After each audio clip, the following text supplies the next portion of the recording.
Welcome students. Today we are discuss about the unit number second of class plus one.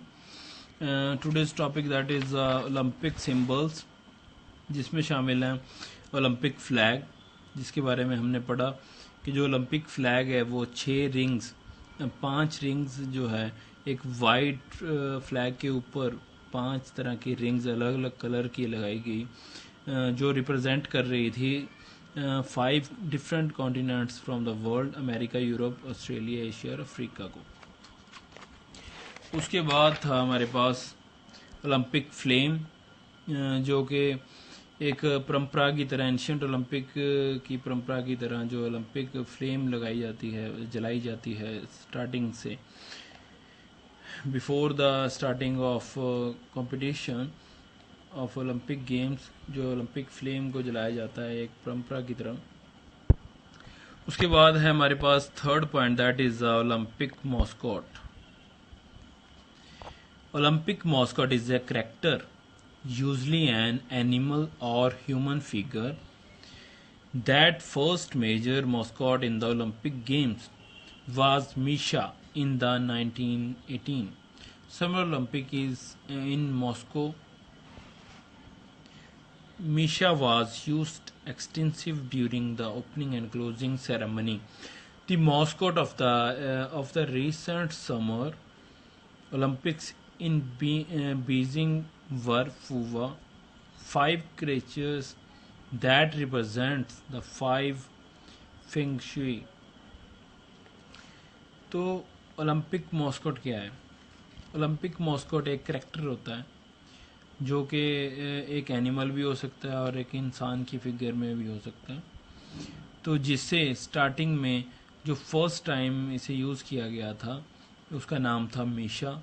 1980 में summer Olympic जो Moscow में हुई थी उसमें यूज़ किया था, उसका नाम था मीशा। जैसे आप ये देख सकते हो पिक्चर में, ओलंपिक मॉस्कोट रियो ओलंपिक 2016। तो 2016 के ओलंपिक में ये ओलंपिक मॉस्कोट यूज़ किया गया था। तो ओपनिंग और क्लोजिंग सेरेमनी में ये मेनली काम आता है। उसके बाद है Olympic awards. The winners in all competition are awarded gold medals for the first position, silver medal for the second position, bronze medal for the third position. All of these are given certificates and medals. A medal ceremony is held after each Olympic event. The winners standing at the second and third are made to stand on the top of 3 tiered rostrum in order to award their respective medals. After the medals are given by an IOC member, the musical notes of the national flag of 3 medalists are raised while the national anthem of the gold medalist country is played. तो competition होने के बाद Olympics का जो firstly starting होने के बाद opening ceremony होगी, उसके बाद गेम जो है पार्टिसिपेशन होने के बाद, कंपटीशन होने के बाद फर्स्ट, सेकंड और थर्ड पोजीशंस निकाली जाती हैं प्लेयर्स में। तो उनको फर्स्ट पोजीशन को गोल्ड मेडल, सेकंड पोजीशन को सिल्वर मेडल, थर्ड पोजीशन को ब्रॉन्ज मेडल दिए जाते हैं। और मेडल्स देने के बाद उनके जिस कंट्री में से वो प्लेयर्स होते हैं, जिस कंट्री को वो रिप्रेजेंट करते होते हैं, उस कंट्री के फ्लैग को ऊपर उठाया जाता है और जिस प्लेयर का गोल्ड मेडल होता है, हु गॉट गोल्ड मेडल, उस कंट्री का नेशनल एंथम जो है वो प्ले किया जाता है। So this is the Olympic award ceremony. Move on to the next, that is the Olympic oath. During the opening of the Olympic Games, oath taking ceremony is held by the athletes who are assembled in the sports stadium. Representative of the host country come forward holding the flag, and flag bearers of the competing nation also take up their position. Representatives take the oath on their behalf, and the players raise their right arm and repeat the oath after him. जो oath taking ceremony Olympics में Olympic की starting में ही सभी players को इकट्ठा करके एक oath taking ceremony की जाती है, जिसमें जो प्लेयर्स होते हैं वो इकट्ठे होकर अपना हाथ ऊपर रेज करके जो है वो राइट हैंड अपना रेज करके अपनी कंट्री के बिहाफ पे वो अपना ओथ लेते हैं, और ओथ लेते हुए वो क्या कहते हैं, we swear we will take part in Olympic games in loyal competition respectively the regulations which governs them and desirous of participating in them in true spirit of sportsmanship for the honor of our country and for the glory of sports. तो जो player है वो एक oath take करता है कि वो इस कंपटीशन में पार्ट ले रहा है, वो सच्चे दिल से एक अच्छे प्लेयर की तरह स्पोर्ट्समैनशिप को रखते हुए आपस में कोऑर्डिनेशन बनाते हुए वो अपना जो है वो 100% देगा, अपनी परफॉर्मेंस करेगा। तो अपनी कंट्री को ऑनर करता हुआ वो ये ओथ टेकिंग जो सेरेमनी को कंप्लीट करते हैं और गेम्स को स्टार्ट करते हैं। उसके बाद है Olympic motto. The Olympic motto has 3 Latin word that is Citius, Altius, Fortius, which means faster, higher, stronger. The motto was coined by French educator Father Didon in 1895. जो ओलंपिक मोटो है वो एक लैटिन भाषा का वर्ड है जिसे कहा जाता है सीटियस, एल्टियस और फोर्टिस, जिसका मीन्स है फास्टर, हायर और स्ट्रॉन्गर। किसके द्वारा ये बनाया गया था? French educator father didn't, 1895. So about the rules of competitors, any man or woman can participate in Olympic Games if they are amateur, but nowadays professionals are also allowed to participate in some of the sports. These sports persons are sent by their National Olympic Committee. No sportsman can participate in these games without the approval as well as recommendation of National Olympic Committee. But nowadays professionals and sports persons can participate in some games. तो rules क्या हैं इसमें? जो competitors जो हैं वो कौन कौन से जो प्लेयर्स हैं इसमें पार्टिसिपेट करेंगे? फर्स्टली कोई भी मैन और वूमेन इसमें पार्टिसिपेट कर सकते हैं। उसमें क्या खासियत क्या होनी चाहिए कि वो उसकी कंट्री के द्वारा जो है वो रिप्रेजेंट करे अपनी कंट्री को। सेकेंडली वो नेशनल ओलंपिक कमेटी के द्वारा उसको अप्रूवल मिला हो, उसके बाद ही वो इस ओलंपिक में पार्टिसिपेट कर सकता है। Opening ceremony of Olympic games. First of all, Olympic torch flame is burnt through sunray in Olympic village, Greece, and it is brought to the city of that country where the Olympic Games are going to be held. The president or prime minister of that country declares the games open in the stadium. Before this process, all the sports persons take part in march past and take oath. Later on, recreational and cultural programs are organized. Olympic flag is hoisted and Olympic flame of the stadium is kindled by the torch. तो जो Olympic games को start करने से पहले एक opening ceremony की जाती है। सबसे पहले जो है फ्लेम बर्न की जाती है और उसके बाद जो प्रेसिडेंट या प्राइम मिनिस्टर होता है उस कंट्री का जहाँ पे वो एट प्रेजेंट जो गेम्स हो रही हैं, जिस कंट्री में वो गेम्स हो रही हैं, उस कंट्री का प्राइम मिनिस्टर या प्रेसिडेंट स्टेडियम में आकर गेम्स की स्टार्टिंग करता है। इससे पहले सभी प्लेयर्स जो होते हैं, स्पोर्ट्स पर्सन जो होते हैं, वो मार्च पास्ट करते हैं और ओथ टेकिंग की जो सेरेमनी है उसको करते हैं।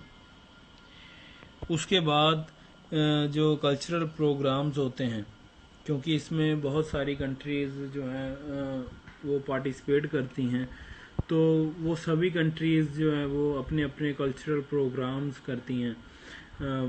काफ़ी जो है अच्छे तरीके का बहुत अच्छा कंपटीशन से पहले एक प्रोग्राम जो है कल्चरल प्रोग्राम वो करवाया जाता है। उसके बाद जो है एक गेम स्टार्ट की जाती है, जो टॉर्च है वो जला दी जाती है। तो ये ओपनिंग सेरेमनी थी ओलंपिक की। उसके बाद है closing ceremony of Olympic games. Sports persons from all the countries get assemble in the stadium for closing ceremony. The mayor of the city and the president of managing committee escort the president of International Olympic Committee to the stadium. He declares the game closed. After that, Olympic flag is lowered and it is given to the mayor of the city. Various cultural programs are organized. The Olympic flame is extinguished. At last, the games come to an end with an Olympic song. Firstly हमने जाना Olympic committee की जो Olympic games है उसकी opening ceremony के बारे में। उसके बाद है हमारे पास closing ceremony.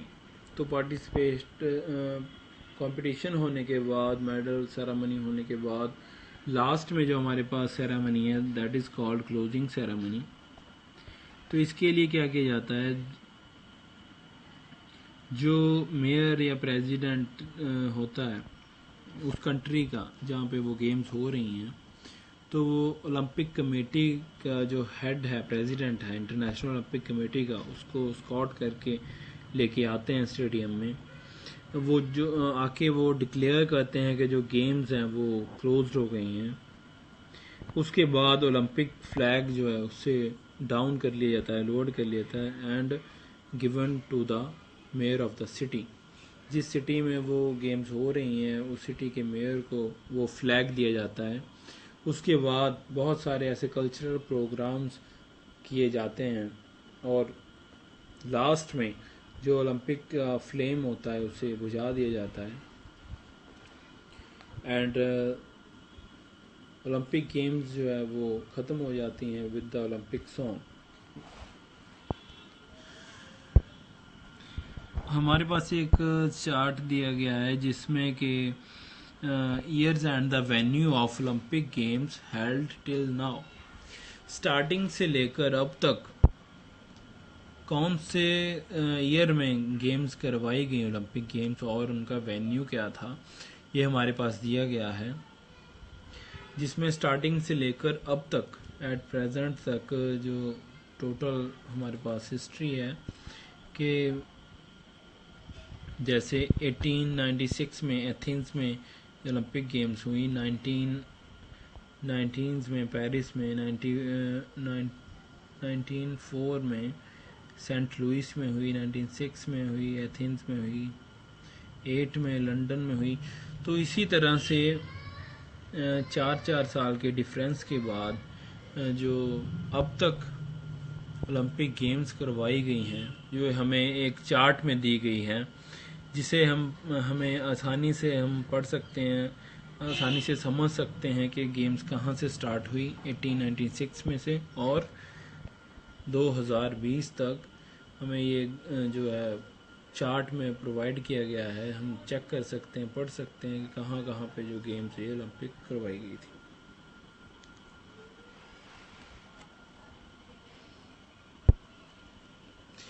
Move on to the next point, that is the Olympic idols.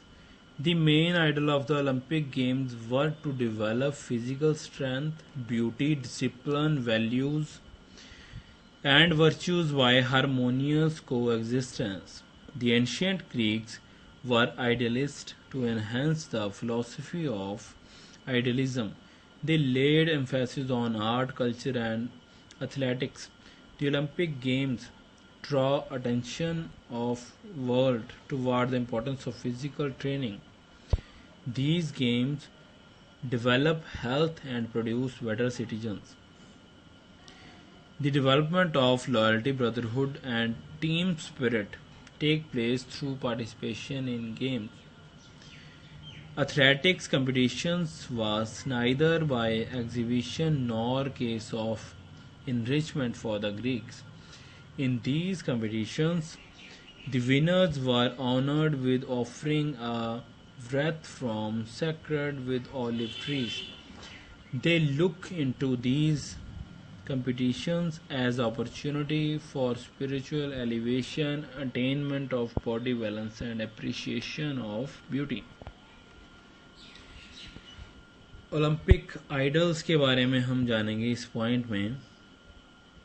तो जो ओलंपिक स्टार्टिंग में एंशियंट ओलंपिक्स करवाई गई उसमें क्या था, उसमें यह था कि वो कल्चरल वैल्यूज़ को बढ़ा सकें, जो फिज़िकल ट्रेनिंग है उसको आगे ला सकें, जो आपस में लॉयल्टी है, ब्रदरहुड है, एक टीम स्पिरिट है, उसको आगे बढ़ा सकें।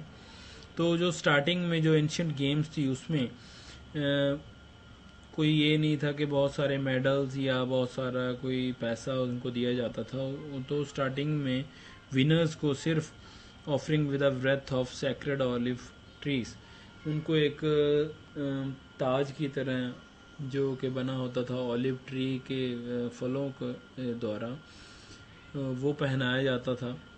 तो मेनली ये जो गेम्स थी स्पिरिचुअल एलिवेशन करती थी, अपॉर्चुनिटी प्रोवाइड करती थी, बॉडी बैलेंस और बॉडी स्ट्रक्चर को मजबूत करने के लिए एक बेटर अपॉर्चुनिटी देने के लिए ये गेम्स करवाई जाती थी। Olympic ideals are best express in the famous sermons of the bishop Pennsylvania.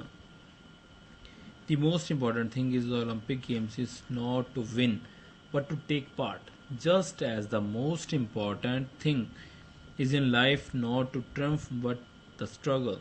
The essential thing is not to have conquered but to have fought well. तो जो ओलंपिक गेम्स का मेन जो आइडल है वो क्या है कि आपको इम्पोर्टेंट थिंग क्या है, ये ज़रूरी नहीं कि आप जीतें। पार्ट लेना, उसमें पार्टिसिपेशन करना ज़्यादा ज़रूरी है फ्रॉम टू विन। जीतने से ज़्यादा ज़रूरी है कि आप पार्टिसिपेट करें गेम्स में। So this is the ideal of Olympic games.